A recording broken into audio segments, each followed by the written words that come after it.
की पहली भाप में तुम्हारी याद भूल जाती है।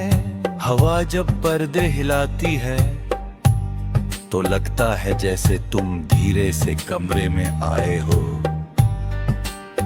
मैं पलट कर देखता हूँ मगर वहां केवल खामोशी होती है। अब बहरी खामोशी मेरी सबसे पुरानी साथी बन चुकी है। बरसात अब पहले जैसी नहीं लगती।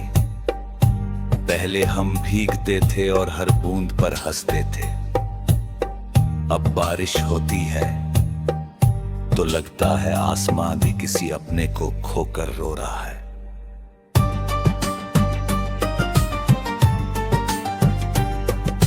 मिट्टी की सौंधी खुशबू मेरे दिल तक पहुँचते आंसुओं की नमी बन जाती है। मैं हथेलियां फैला कर बारिश को रोकना चाहता हूँ।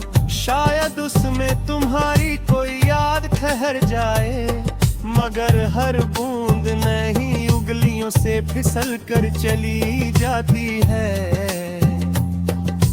ठीक तुम्हारी तरह।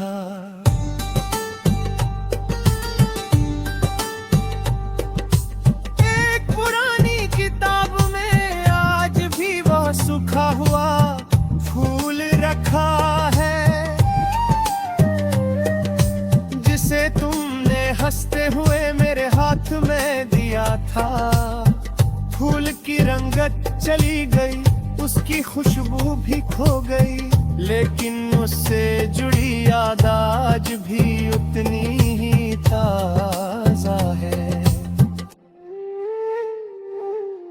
यूं भी कभी उसे हाथ में लेकर लगता है कि समय सचमुच रुक सकता है, मगर अगले ही पल समझ आ जाता है कि रुकता केवल इंसान का मन है, वक्त नहीं।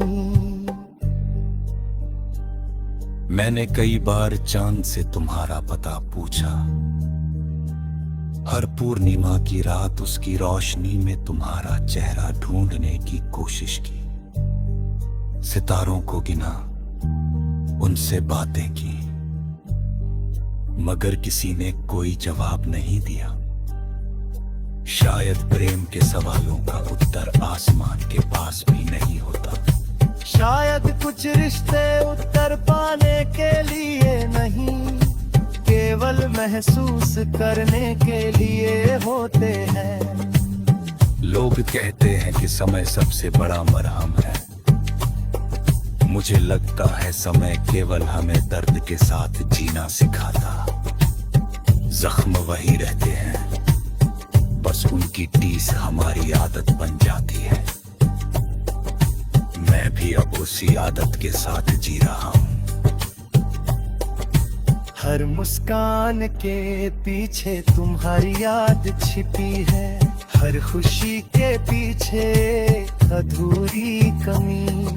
शाम ढलती है तो मैं अक्सर उसी पुराने पेड़ के नीचे जाकर बैठता हूँ। उसकी शाखाएं पहले से ज्यादा झुक गई है, शायद उसने भी बहुत से बिछड़ने देखे होंगे। हवा जब उसके पत्तों को छूती है तो एक धीमी सी सरसराहट उठती है। मुझे लगता है जैसे वो पेड़ भी किसी का इंतजार कर रहा हो।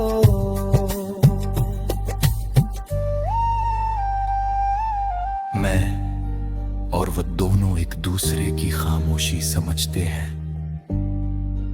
कभी कभी मैं सोचता हूं, अगर उस दिन कुछ पल और रुक जाते, अगर एक बात और कह दी होती, अगर एक बार और हाथ थाम लिया होता तो क्या कहानी बदल जाती।